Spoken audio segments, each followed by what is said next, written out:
Welcome back to what seems to be the final episode of Galactic Outpost. Yeah, you guys heard that right. I believe in this episode I finally finished the part. It's been a pretty long journey. I believe we started it, okay, anyway. I believe I started in May, kind of the beginning of May, right after May the 4th. It took me around 3 months to finish this section of the park. Technically, you'll see later in the video, it's not 100% complete, but let's get right into the video. I have to watch because a lot of the stuff I kind of forgot. I kind of finished building a long time ago. I'm just getting to the part where I actually do the talking. Little life update, I finally got a new job, yeah. My job's a little bit further, so I spend a lot of time on commute, so I've been having a little less time to build my theme park. We actually just hit a huge milestone recently with Italian Adventure Resort. Just celebrated the 3-year anniversary of the park. One of the first things I started working on, and you kind of probably saw the full map of the area in the intro there. I hope you guys enjoy that. Huge budget went into making that video. One of the things I did was adding buildings and finishing up a lot of the work that I had already started in previous episodes. I worked a lot on hyperspace race. I also built a new spaceship. I'm gonna look up the name of the ship because I don't remember. It's kind of a crazy name, but I thought it looks really cool. It almost looks like a face. So the name of the ship is the Sonar Chal Utilipede Transport Ship. I had to read that off the screen because, yeah.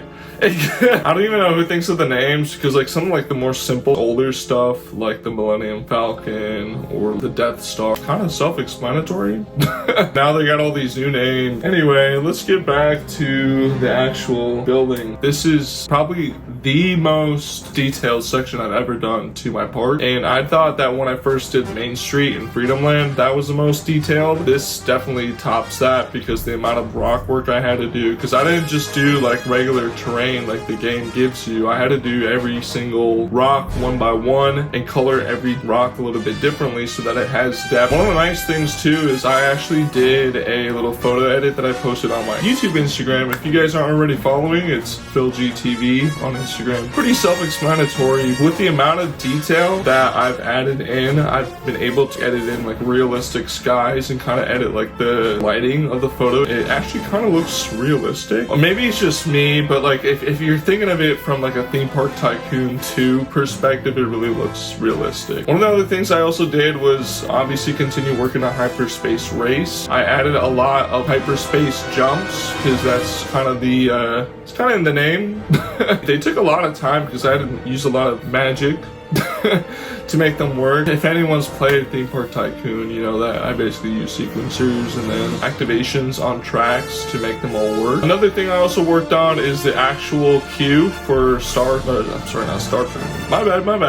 for Space Tours. An original Italian Adventure Resort idea ride. Has nothing to do with Star Tours. I added, what's his name? G29T. So I guess I'm still saying his name wrong. And I apologize to all the big Star Tours fans out there. I'm sorry I got his name wrong. I added him in, and then I finally added, like I was saying, how I wanted to make it look more like a little airport terminal. As a heads up, when I finished Galactic Outpost, I have not finished Space Tours. I finished the queue to get on the ride, and I finished the exit, but the ride itself is not done. I'm planning to have it done before fall is over. It's not going to be a lot of fun watching me build it because really it's just going to be a lot of images. I'm going to have to use a few sequencers to make it all work. I will try to include it because there may actually be another episode 5, and that really will be less of an episode, more of just like a showcase where I do a tour of the whole land. If you're interested, and even if you're not interested, I'm still going to be making that video, so yippee! It's going to be episode 5, Return of the Galactic Outpost or something like that. Name is still pending. I also started working in this episode, as you guys can finally tell, Oga's Cantina. I know it only took 4 episodes and of me saying that I was going to start it every single episode, but I finally did it. In the first half you can see I just kind of started on it. In later parts you'll see I actually finish it. I did a lot more rock work again to try to kind of cover up Hyperspace Race because I don't want it to look like just a bunch of show buildings in the back. I guess I figured out to put my mom's MacBook on Do Not Disturb last time. Make sure that it just saves directly to the desktop instead of giving you the preview and then you have to press done to save it. Well, I finally encountered another issue, which now I know, to make sure that the MacBook has enough space.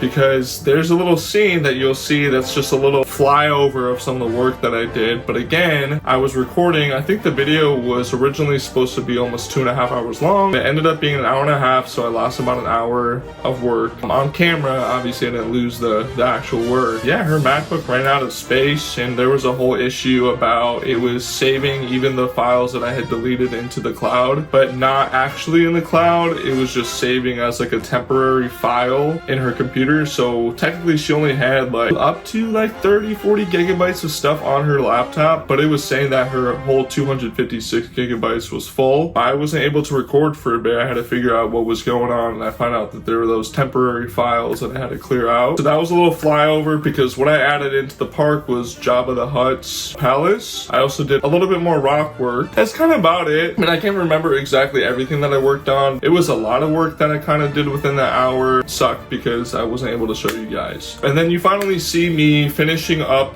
Hyperspace Race. I finally put really like the roof over the ride, and there's a part that you don't see. Kind of did it off camera, and it was adding the stars in, and then I added obviously more rock work to cover up the show building. One thing that you'll notice though is I try to use a lot of like color theory. If I want things to look like they're a little bit distant, try to do more muted colors, darker grays and such, to make it kind of look like it's far off in the distance, because you know when you're looking at something in the distance that's like 10 miles away or whatever, obviously you can't always see 10 miles, but it appears hazy or foggy. So that's why you would take something that's like typically supposed to be black or dark, like with Black Spire Outpost, and you make it a little bit hazier by making it gray. Things that are a lot closer to you, you want to make them brighter, a little bit more higher contrast. There's a whole thing about color theory, and I know that like Disney, especially with their castles, use that. On like Cinderella's castle, the pinks that are closest to you, they're a lot brighter, they're a lot higher contrast pinks, but as it goes up the castle, it becomes a lot lighter and a lot more muted. I think they used 70 or 80 different shades of pink when they repainted it, and that's kind of what continues to give it the illusion that it is a lot taller than it really is, even though it really is about like 198 feet tall, which is still pretty tall. They make it sound like it's really not. It's equivalent to almost a 20-story building. I feel like it's more of the Disneyland castle in California, and that one is like, I think it's under 100 foot. They try to do tricks to make it seem bigger. I feel like based off pictures, if I ever go to Disneyland, I could just go like this. Obviously you couldn't see off camera, but I was just kind of I feel like I could just kind of touch the top of it. Like I'm about 6'5", little flex. Just kidding.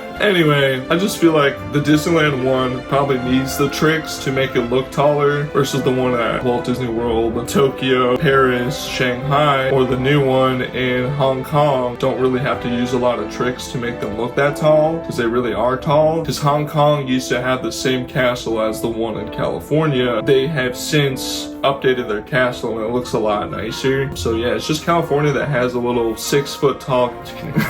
Back to Star Wars, really just Galactic Outpost. As you may have noticed, a lot of my episodes have kind of been less and less Star Wars themed. I enjoy the Star Wars series, but not like a huge fan like some people think that I present myself to be. And then kind of the last part here is me working on what I feel like turned out really nice. Oga's Cantina. Apparently Oga is a woman. They're never like shown in the cantina. I had to like look it up to see who Oga was. It's like this weird elephant squid looking creature. A lot of people know the other cantina, which is in episodes 4. Like I said, I'm not a huge like I have everything memorized kind of fan. I just kind of try to recreate the cantina as best as I could, and having that like copy and paste tool helped a lot because I was able to make a lot of those booths super quickly. One of my favorite parts is the little bar, the little dispenser, because I got to use a lot of like different like neon lights and whatever, and it actually turned out pretty cool. Kind of just went with the idea of throw everything together and see what sticks, and sometimes that works, because especially in the world of Star Wars, like there's a lot of things that realistically, if you thought of it, you're like, what's the point? But it's very almost like steampunk-ish industrial style. There's a lot of pipes, vents, random